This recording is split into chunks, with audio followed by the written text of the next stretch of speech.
ओह, अंतरिक्ष। जब भी हम रात के साफ आसमान की ओर देखते हैं ना, तो वो जो अनंत अंधेरा है और उसमें टिमटिमाते अनगिनत तारे, वो हमेशा एक बहुत ही गहरा कौतूहल जगाते हैं। बिल्कुल, एक ऐसा विषय जो बस खत्म ही नहीं होता। हाँ, और आज की इस गहन चर्चा में हमारे पास खगोल विज्ञान से जुड़े डेटा, बहुत सारी रिसर्च और वैज्ञानिक तथ्यों का एक शानदार कलेक्शन है। और इस चर्चा का हमारा मिशन बहुत स्पष्ट है। हमें इन भारी भरकम वैज्ञानिक जानकारियों को और इस पूरे डेटा को एक बेहद दिलचस्प और आसानी से समझ में आने वाले सफर में बदलना है। सही बात है। मतलब अंतरिक्ष एक ऐसा विषय है जो न केवल हमारी कल्पनाओं को उड़ान देता है, बल्कि हमारे वजूद के सबसे बुनियादी सवाल भी खड़े करता है। तो खैर, चलिए इसे गहराई से समझते हैं। आज हम ब्रह्मांड और हमारे सौर मंडल के उन रहस्यों को खोलने जा रहे हैं जो अक्सर विज्ञान की मोटी-मोटी किताबों में कहीं छिप कर रह जाते हैं। और इस चर्चा में सबसे आकर्षक बात यह है कि हम सिर्फ ये नहीं जानेंगे कि अंतरिक्ष में क्या क्या मौजूद है, बल्कि हम इस बात की बिल्कुल जड़ तक जाएंगे कि ये सब बना कैसे, बिल्कुल। ये पूरी व्यवस्था काम कैसे करती है और इन विशाल खगोलीय घटनाओं का पृथ्वी पर मौजूद जीवन से क्या गहरा संबंध है।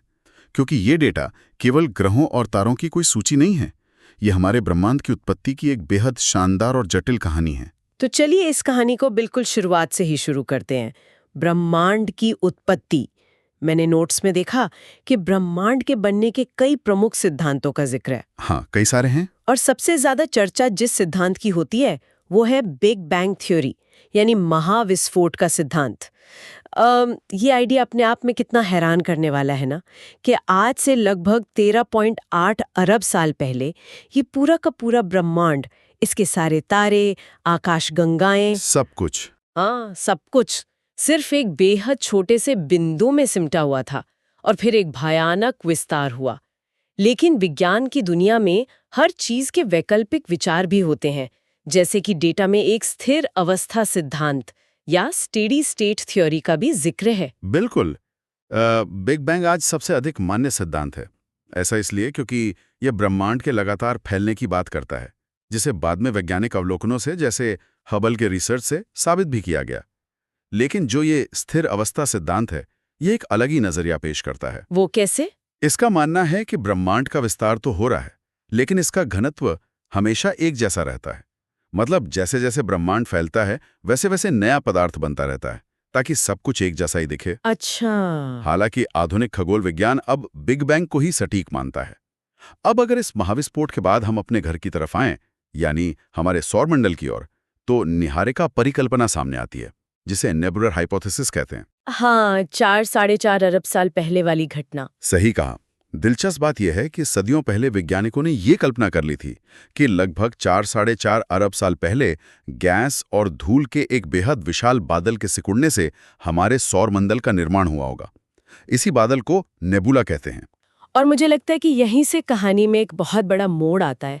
मतलब सदियों तक इंसान यही सोचता रहा कि पृथ्वी पूरे ब्रह्मांड का केंद्र है और सब कुछ बस इसके चारों ओर घूमता है। इंसान की फितरत है खुद को केंद्र में रखना। बिल्कुल। लेकिन कॉपरनिकस जैसे विचारकों ने ये स्थापित किया कि सूर्य इस पूरे मंडल के केंद्र में है। और रिसर्च का एक आंकड़ा है जो सच में दिमाग घुमा देने वाला है। हमारे पूरे सौर मंडल का 99.86% यानी कुल वजन अकेले इस एक तारे के पास है, सूर्य के पास। 99.86%। इसका सीधा सा मतलब ये है कि बाकी के सभी ग्रह, जिनमें हमारी पृथ्वी भी शामिल है, सारे उपग्रह, क्षुद्र ग्रह, सब के सब सिर्फ उस बचे हुए 0.14% हिस्से में सिमटे हुए हैं। ये आंकड़ा तो सच में शौक आता है। इतना शक्तिशाली क्यों है? इसी वजह से उसने पूरे सौरमंडल को बांध कर रखा है।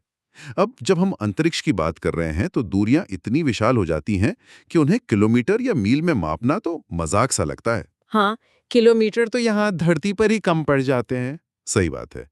इसीलिए विज्ञान प्रकाश वर्ष का इस्तेमाल करता है, लाइट ईयर, यानी वो दूरी जो प्रकाश एक साल में तय करता है।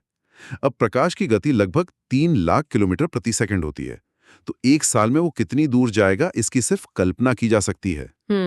और खगोल विज्ञान में इससे भी बड़ी एक इकाई है, पारसेक, जो लगभग 3.26 प्रकाश वर्ष के बराबर होती है। और इन दूरियों की विशालता का असली अंदाजा तो तब होता है जब हम आकाशगंगाओं को देखते हैं। हमारी अपनी आकाशगंगा मिल्की वे और जो हमारी सबसे नजदीकी आकाशगंगा है एंड्रोमेडा, इन दोनों के बीच की दूरी भी अकल्पनीय है। बिल्कुल।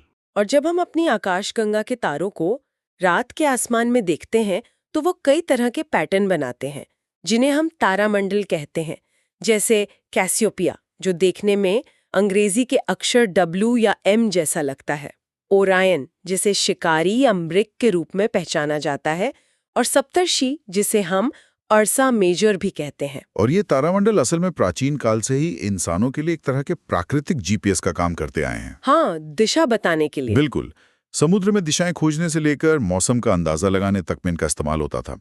लेकिन इन अनगिनत तारों के बीच जिस एक तारे ने हमारे लिए जीवन को मुमकिन बनाया है वो है हमारा अपना सूर्य। सूरज को देखकर हमेशा यही लगता है कि ये आसमान में जलने वाली आग का कोई बहुत बड़ा गोला है, लेकिन डेटा और विज्ञान के नजरिए से देखें तो ये कोई आग नहीं है, बल्कि गैसों की एक धधकती हुई परमाणु भट्टी है, एक न्यूक्लियर रिएक्टर। सही कहा। यह मुख्य रूप से 73% हाइड्रोजन और लगभग 25 से 28% हीलियम से बना है। इसकी सतह का तापमान 5800 केल्विन से लेकर 6000 केल्विन तक होता है। और एक बहुत ही दिलचस्प तथ्य यह है कि सूर्य का प्रकाश जो इतनी भयानक गति से चलता है, उसे भी पृथ्वी तक पहुंचने में 8 मिनट और 20 सेकंड का समय लग जाता है। मतलब अगर सूरज अचानक गायब हो जाए ना, तो पृथ्वी पर 8 मिनट 20 सेकंड तक किसी को पता ही नहीं चलेगा कि क्या हुआ है। ये समय और प्रकाश का बहुत ही अद्भुत खेल है। और अगर हम सूर्य की बनावट को गहराई से समझें तो इसकी कई परतें होती हैं। जो चमकदार परत हमें आमतौर पर दिखाई देती है उसे प्रकाश मंडल या फोटोस्फीयर कहते हैं, जो हिस्सा हमें रोज दिखता है। हाँ, और इसके ठीक ऊपर वर्णमंडल नाम की एक लाल रंग की परत होती है, क्रोमोस्फीयर, और सबसे बाहर होता है कोरोना। वो वायरस वाला नहीं? नहीं, सूरज की भारी परत कोरोना। ये कोरोना परत इतनी हल्की और विरल होती है कि आम दिनों में सूर्य की तेज चमक के कारण ये छिप जाती है। इसे केवल पूर्ण सूर्य ग्रहण के दौरान ही देखा जा सकता है, जब चंद्रमा सूर्य को पूरी तरह ढक लेता है और किनारे से एक सफेद आभा मंडल नजर आता है। और सूर्य की इन परतों का अध्ययन करना सिर्फ कोई किताबी ज्ञान नहीं है, इसका सीधा असर हमारी तकनीक और सैटेलाइट्स पर पड़ता है। और इसी वजह से भारत का आदित्य L1 मिशन इतना अहम हो जाता है। बिल्कुल। इसरो का ये मिशन खास तौर पर सूर्य का अध्ययन करने के लिए भेजा गया है, लेकिन इसे L1 बिंदु पर स्थापित किया गया है। मैं सोच रही थी कि अंतरिक्ष में ये L1 आखिर क्या चीज है? L1 का मतलब है पहला लैग्रैंज बिंदु, लैग्रैंज पॉइंट 1। अंतरिक्ष में ऐसे कुछ विशेष बिंदु होते हैं जहां सूर्य और पृथ्वी जैसे दो विशाल पिंडों का गुरुत्वाकर्षण बल एक दूसरे को बिल्कुल संतुलित कर देता है। इसे अंतरिक्ष में एक पार्किंग स्पॉट की तरह समझा जा सकता है। पार्किंग स्पॉट अंतरिक्ष में? हाँ, एक तरह से। जब किसी स्पेसक्राफ्ट को इस बिंदु पर रखा जाता है तो वो बहुत कम ईंधन खर्च करके वहां टिका रह सकता है। और इसका सबसे बड़ा फायदा ये है कि L1 बिंदु से सूर्य लगातार बिना किसी रुकावट के दिखता रहता है, कोई ग्रहण बीच में नहीं आता। अच्छा, तो वो निगरानी में लगातार हो सकती है। बिल्कुल। इससे आदित्य L1 लगातार सूर्य के कोरोना और वहां से उठने वाले भयानक सौर तूफानों का अध्ययन कर सकता है। सूरज की इस असीम ताकत को समझने के बाद चलिए अब उसके परिवार की ओर चलते हैं। चट्टानी और गैसी ग्रहों का ये अनोखा परिवार। विज्ञान ग्रहों को बहुत ही स्पष्ट रूप से दो हिस्सों में बांटता है, स्थलीय ग्रह और गैसीय ग्रह, टेरेस्ट्रियल और जोवियन। स्थलीय ग्रह वो हैं जो सूर्य के करीब हैं, आकार में छोटे हैं और चट्टानों या ठोस पदार्थों से बने हैं, जैसे बुध, शुक्र, पृथ्वी और मंगल। दूसरी तरफ गैसीय ग्रह हैं जो आकार में विशाल हैं, पूरी तरह गैसों से बने हैं, सूर्य से काफी दूर हैं और उनके चारों ओर छल्ले पाए जाते हैं, जैसे बृहस्पति, शनि, अरुण और वरुण। और ग्रहों का यह बंटवारा असल में सौर मंडल के निर्माण के इतिहास को दर्शाता है। जब सूरज नया नया बना था तो उसकी भयंकर गर्मी और सौर हवाओं ने अपने आसपास की हल्की गैसों को दूर धकेल दिया था। अच्छा। इस वजह से सूर्य के करीब सिर्फ भारी चट्टानें और धातुएं ही बचीं, जिनसे ये स्थलीय ग्रह बने। और जो गैसें दूर छिटक गई थीं वो ठंडे इलाकों में जाकर आपस में जुड़ गईं और विशाल गैसीय ग्रहों में बदल गईं। इन सभी ग्रहों की अपनी एक अलग ही कहानी है जो नोट्स में दी गई है। शुरुआत करते हैं सूर्य के सबसे नजदीकी ग्रह बुध से, मर्क्यूरी। ये सौर मंडल का सबसे छोटा और सबसे तेज ग्रह है। ये मात्र 88 दिनों में सूर्य की एक परिक्रमा पूरी कर लेता है। बहुत तेज है। लेकिन यहाँ एक बहुत बड़ा विरोधाभास सामने आता है। सूर्य के सबसे करीब होने के बावजूद बुध हमारे सौर मंडल का सबसे गर्म ग्रह नहीं है। सबसे गर्म ग्रह का ताज शुक्र के पास है, वीनस। विज्ञान के नजरिए से ऐसा कैसे मुमकिन है? इस सच में बेहद शानदार वैज्ञानिक पहेली है। शुक्र का सबसे गर्म होना उसकी सूरज से दूरी पर निर्भर नहीं करता, बल्कि उसके जानलेवा वायुमंडल का नतीजा है। वायुमंडल? हाँ, शुक्र के वायुमंडल में कार्बन डाइऑक्साइड जैसी ग्रीन हाउस गैसों की बेहद मोटी परत है। ये गैसें सूर्य की गर्मी को ग्रह के अंदर तो आने देती हैं, लेकिन उसे वापस अंतरिक्ष में जाने से रोक लेती हैं। एक तरह से वहां एक भयानक प्रेशर कुकर प्रभाव बन गया है, जिससे शुक्र की सतह का तापमान सीसा यानी लेड पिघलाने जितना गर्म हो जाता है। बाप रे, ये तो एक खतरनाक स्थिति है। और शुक्र के बारे में एक और अजीब बात है, ये बाकी ज्यादातर ग्रहों के उलट दिशा में घूमता है, यानी पूर्व से पश्चिम की ओर। वहां सूरज पश्चिम में उगता है। सही बात है। और आकार और द्रव्यमान में पृथ्वी के लगभग समान होने के कारण इसे पृथ्वी की जुड़वा बहन भी कहा जाता है। हालांकि वहां के हालात तो बिल्कुल नर्क जैसे हैं। इसे आसमान में भोर का तारा या सांझ का तारा भी कहा जाता है। इसके बाद नंबर आता है हमारी अपनी पृथ्वी का, वो नीला ग्रह जहां जीवन पनप सका। इस डेटा में पृथ्वी के बारे में एक तथ्य है जो अक्सर नजरअंदाज कर दिया जाता है।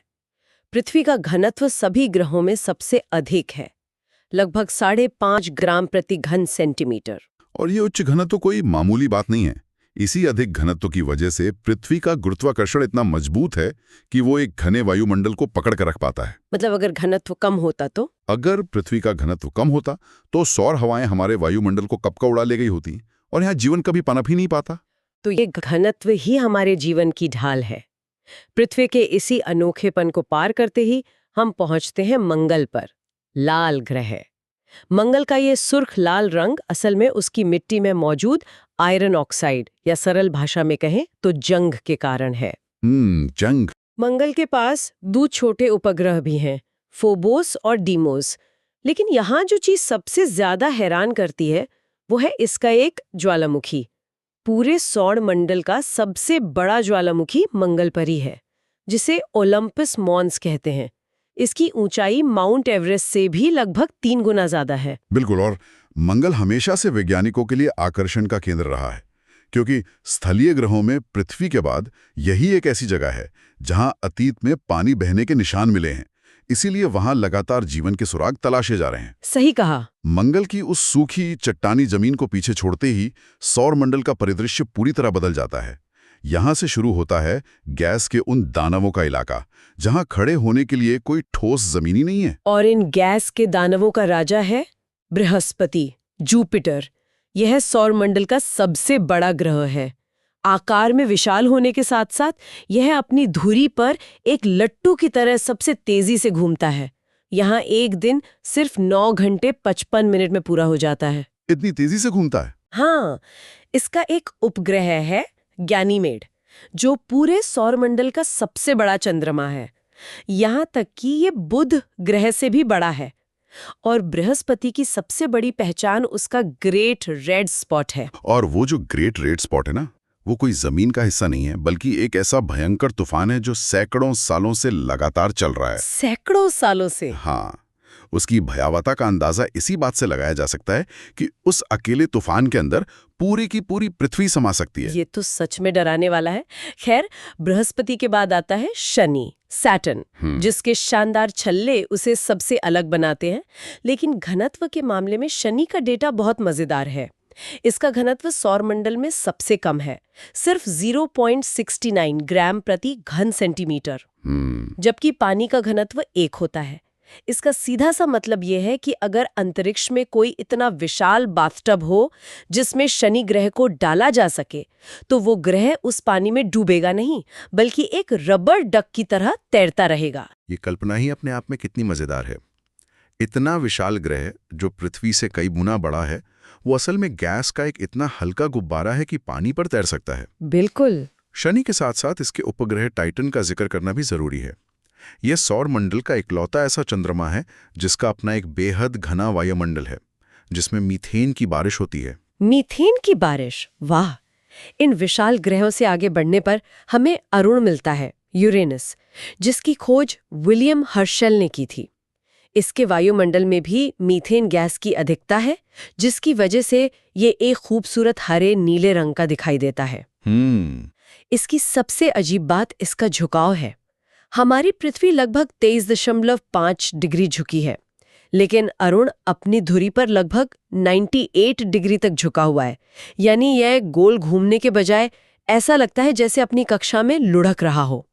इसीलिए इसे लेटा हुआ ग्रह भी कहते हैं। सही नाम है। और अंत में है वरुण, नेपच्यून, जो सौर मंडल का सबसे दूर स्थित ग्रह है। ये भी मीथेन के कारण नीला दिखाई देता है।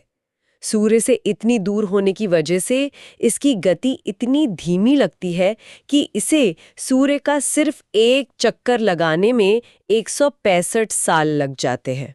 165 साल। बहुत लंबा समय है। लेकिन ग्रहों की सूची के अलावा भी अंतरिक्ष में बहुत कुछ है। सौरमंडल केवल ग्रहों से तो नहीं बना है। नहीं, बिल्कुल नहीं। हाल ही में नासा के OSIRS रेक्स मिशन ने विज्ञान की दुनिया में बहुत हलचल मचाई। इस अंतरिक्ष यान ने बेन्यू नाम के एक क्षुद्र ग्रह का बेहद करीब से अध्ययन किया, एक एस्ट्रॉइड का, और वहां से मिट्टी और पत्थरों के नमूने लेकर पृथ्वी पर वापस लौटा। इन नमूनों से हमें सौरमंडल की शुरुआती दिनों के बारे में बहुत कुछ पता चल सकता है। जब क्षुद्र ग्रहों और अंतरिक्ष के इन मलबों की बात आती है ना, तो अक्सर एक बड़ा कंफ्यूजन देखने को मिलता है। उल्का पिंड, उल्का और टूटते तारे के बीच का अंतर समझना थोड़ा उलझा हुआ लगता है। हाँ, लोग अक्सर कंफ्यूज हो जाते हैं। लेकिन रिसर्च के आंकड़े इसे बहुत आसानी से साफ कर देते हैं। जब कोई चट्टान या धूल का कण अंतरिक्ष के अंधेरे में तैर रहा होता है, तो उसे उल्का पिंड या मीटियोराइट कहते हैं। लेकिन जब वही कण पृथ्वी के गुरुत्वाकर्षण की चपेट में आकर हमारे वायुमंडल में भयंकर गति से प्रवेश करता है, तो हवा के घर्षण से वो जलने लगता है और एक चमक पैदा करता है। इस जलते हुए हिस्से को उल्का या मीटियोर कहते हैं। आम बोलचाल में यही वो टूटता हुआ तारा है जिसे देखकर लोग मन्नतें मांगते हैं। बिल्कुल। और अगर वो पत्थर पूरी तरह जले बिना बच जाए और पृथ्वी की जमीन से आकर टकरा जाए, तो उस गिरे हुए टुकड़े को फिर से उल्का पिंड या मीटियोराइट कहा जाता है। ये तकनीकी अंतर बहुत ही महत्वपूर्ण है। इसके साथ ही धूमकेतु यानी कॉमेट्स भी सौरमंडल के बहुत ही अद्भुत मुसाफिर हैं। हाँ, ये असल में बर्फ, धूल और जमी हुई गैसों के विशाल पिंड होते हैं। जब ये अपनी कक्षा में सूर्य के करीब आते हैं, तो भयंकर गर्मी के कारण इनकी बर्फ पिघलकर गैस में बदलने लगती है। इससे धूमकेतु के पीछे एक लंबी और चमकदार पूंछ बन जाती है। वो पूंछ बहुत सुंदर दिखती है तस्वीरों में। बिल्कुल। और यहाँ सबसे दिलचस्प वैज्ञानिक तथ्य ये है कि सौर हवाओं के दबाव के कारण ये चमकती हुई पूंछ हमेशा सूर्य से विपरीत दिशा में ही होती है, चाहे धूमकेतु किसी भी दिशा में जा रहा हो। धूमकेतुओं में सबसे मशहूर नाम हेली धूमकेतु का आता है। रिकॉर्ड्स बताते हैं कि ये हर 76 साल में केवल एक बार पृथ्वी के पास से गुजरता है और दिखाई देता है। पिछली बार इसे 1986 में देखा गया था। इसका मतलब है कि अगली बार ये आसमान में 2061 में नजर आएगा। तब तक तो लंबा इंतजार है। हाँ, अब यहाँ से हम उस खगोलीय पिंड की तरफ मुड़ते हैं जिसे उसके पद से ही हटा दिया गया था, प्लूटो। एक समय था जब किताबों में प्लूटो को सौरमंडल के 9वें ग्रह के रूप में पढ़ाया जाता था, लेकिन 2006 में अंतर्राष्ट्रीय खगोलीय संघ ने प्लूटो से ग्रह होने का दर्जा छीन लिया। हाँ, उसे बौना ग्रह घोषित कर दिया, ड्वार्फ प्लैनेट। ऐसा अचानक क्या बदल गया था? ये विज्ञान के लगातार खुद को सुधारने की प्रक्रिया का एक बेहतरीन उदाहरण है। 2006 में वैज्ञानिकों ने यह तय किया कि किसी भी पिंड को ग्रह कहलाने के लिए 3 नियम पूरे करने होंगे। कौन सी 3 नियम? पहला, उसे सूर्य की परिक्रमा करनी चाहिए। दूसरा, उसमें इतना गुरुत्वाकर्षण हो कि वो गोल आकार ले सके। प्लूटो ने ये दोनों नियम तो पार कर लिए, लेकिन वो तीसरे नियम में फेल हो गया। अच्छा। तीसरा नियम यह था कि एक ग्रह को इतना शक्तिशाली होना चाहिए कि वो अपनी कक्षा के आसपास मौजूद मलबे और अन्य छोटे पिंडों को साफ कर दे या उन्हें अपने में मिला ले। प्लूटो ऐसा नहीं कर पाया। इसके अलावा प्लूटो की कक्षा वरुण की कक्षा को काटती भी है, इसीलिए उसे ग्रहों की मुख्य सूची से निकालकर बौने ग्रहों की श्रेणी में डाल दिया गया। प्लूटो असल में सौरमंडल के बिल्कुल बाहरी किनारे पर स्थित कुइपर बेल्ट का हिस्सा है। ये एक ऐसा विशाल और बर्फीला घेरा है जहां अनगिनत क्षुद्र ग्रह और जमे हुए पिंड तैर रहे हैं, और प्लूटो वहां अकेला नहीं है। बिल्कुल नहीं। डेटा में कई अन्य बौने ग्रहों के नाम भी शामिल हैं, जैसे सिरिस, एरीस, हाउमेया और माके। खैर, अंतरिक्ष के इन बेहद सुदूर और ठंडे किनारों से वापस अपने सबसे करीबी और परिचित पड़ोसी की ओर लौटते हैं, हमारा चंद्रमा। हमारा चांद। पृथ्वी से चंद्रमा की दूरी लगभग 3,84,000 किलोमीटर है। वहां से परावर्तित होकर रोशनी को हम तक पहुंचने में मात्र 1.26 सेकंड्स का समय लगता है। लेकिन चंद्रमा के बारे में एक बड़ा सवाल हमेशा परेशान करता है। पृथ्वी से देखने पर हमें चंद्रमा का हमेशा एक ही चेहरा क्यों नजर आता है? ये एक बहुत ही आम सवाल है। हम उसका केवल लगभग 60% हिस्सा ही देख पाते हैं। उसका पिछला भाग या डार्क साइड हमेशा हमसे क्यों छिपा रहता है? इस रहस्य का जवाब भौतिकी के एक नियम में छिपा है, जिसे सिंक्रोनस रोटेशन कहते हैं। इसे आसानी से ऐसे समझा जा सकता है कि चंद्रमा को अपनी धुरी पर एक पूरा चक्कर लगाने में लगभग 27.3 दिन लगते हैं। यानी अपना एक दिन पूरा करने में। हाँ, और बिल्कुल इतना ही समय उसे पृथ्वी की एक पूरी परिक्रमा करने में भी लगता है। इन दोनों गतियों के, मतलब घूर्णन और परिक्रमा के, बिल्कुल एक समान होने के कारण पृथ्वी से देखने पर चंद्रमा का वही एक हिस्सा हमेशा हमारी तरफ रहता है। अब समझ आया। वैसे जब हम करीब से देखते हैं तो चंद्रमा की सतह बिल्कुल सपाट नहीं है, बल्कि वो क्रेटर्स और पहाड़ों से भरी है। इसका सबसे ऊंचा बिंदु माउंट लिबिनेट्स कहलाता है। और जब चंद्रमा की बात हो रही हो तो भारत की अंतरिक्ष सफलताओं का जिक्र आना लाजमी है। हाल ही में इसरो के चंद्रयान 3 मिशन ने जो इतिहास रचा है वो सच में अद्भुत है। बिल्कुल, बहुत गर्व की बात है। चंद्रमा के उस हिस्से पर जहां आज तक कोई नहीं पहुंच पाया था, यानी चंद्रमा के दक्षिणी ध्रुव के पास, चंद्रयान 3 के लैंडर विक्रम और रोवर प्रज्ञान ने बिल्कुल सटीक और सुरक्षित लैंडिंग की। उस ऐतिहासिक जगह को अब शिव शक्ति बिंदु का नाम दिया गया है। पृथ्वी से बाहर इंसानी कदमों की बात करें तो अंतर्राष्ट्रीय अंतरिक्ष स्टेशन का प्रोजेक्ट भी किसी चमत्कार से कम नहीं है। ISS, ये पृथ्वी के ऊपर अंतरिक्ष में तैरता हुआ एक विशाल कृत्रिम उपग्रह और लैब है। सही कहा। ये इतनी भयानक गति से चलता है कि पृथ्वी से कुछ 100 किलोमीटर की ऊंचाई पर रहते हुए ये हर 90 से 93 मिनट में पृथ्वी का एक पूरा चक्कर लगा लेता है। यानी वहां रहने वाले अंतरिक्ष यात्री हर दिन 16 बार सूर्योदय और सूर्यास्त देखते हैं। 16 बार।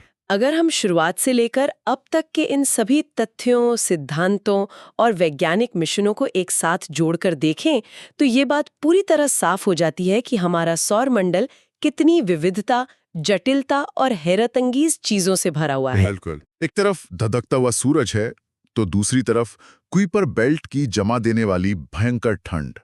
कहीं शुक्र का जानलेवा प्रेशर कुकर है तो कहीं पानी पर तैरने की काबिलियत रखने वाला गैस का दानव शनि। ये पूरा ब्रह्मांड एक बेहद संवेदनशील और गतिशील व्यवस्था पर टिका हुआ है। इन सब जानकारियों के बाद ये सवाल उठता है कि आखिर इन भारी भरकम वैज्ञानिक तथ्यों का हमारे लिए क्या मतलब है? ये सारा ब्रह्मांडीय ज्ञान दरअसल ये महसूस कराता है कि अंतरिक्ष के इस असीम, ठंडे और खामोश विस्तार में पृथ्वी नामक ये छोटा सा नीला बिंदु कितना अद्वितीय और नाजुक है। बहुत नाजुक है। इस चर्चा को खत्म करने से पहले एक बेहद दिलचस्प विचार पर गौर करना जरूरी है। वैज्ञानिक बताता है कि सूर्य का प्रकाश पृथ्वी तक पहुंचने में 8 मिनट लेता है और चंद्रमा का प्रकाश 1.26 सेकंड लेता है। जब बात उन आकाशगंगाओं की होती है जो हमसे दूर हैं, तो उनका प्रकाश लाखों करोड़ों प्रकाश वर्ष की लंबी यात्रा करके हम तक पहुंचता है। इसका सीधा सा मतलब ये है कि जब भी रात के आकाश में तारों या सुदूर आकाशगंगाओं की ओर नजर जाए तो ये समझना चाहिए कि वो अपने वर्तमान रूप में नहीं दिख रहे हैं। वो प्रकाश तो करोड़ों साल पहले वहां से चला था। एक तरह से आसमान की ओर देखना समय में पीछे झांकने जैसा है। टाइम ट्रैवल की तरह। हाँ, ये सोचने वाली बात है कि जिस कुइपर बेल्ट या दूरस्थ आकाशगंगा की आज चर्चा हुई, क्या पता आज इसी पल में वहाँ क्या कुछ नया रूप ले रहा हो, वहाँ कौन सा नया तारा जन्म ले रहा हो या कोई नया ग्रह आकार ले रहा हो, जिसका प्रकाश पृथ्वी तक लाखों साल बाद पहुंचेगा। ये सच में एक बहुत ही गहरा विचार है। अगली बार जब आसमान की ओर नजर जाए तो ये विचार मन में जरूर आना चाहिए कि ऊपर सिर्फ अंतरिक्ष नहीं है, बल्कि पूरे ब्रह्मांड का इतिहास आंखों के सामने घटित हो रहा है। आज की इस गहन चर्चा में हमारे साथ इस सफर पर चलने के लिए बहुत बहुत धन्यवाद। ब्रह्मांड के रहस्यों की ये खोज कभी खत्म नहीं होती। नई चीजें सीखते रहिए और आसमान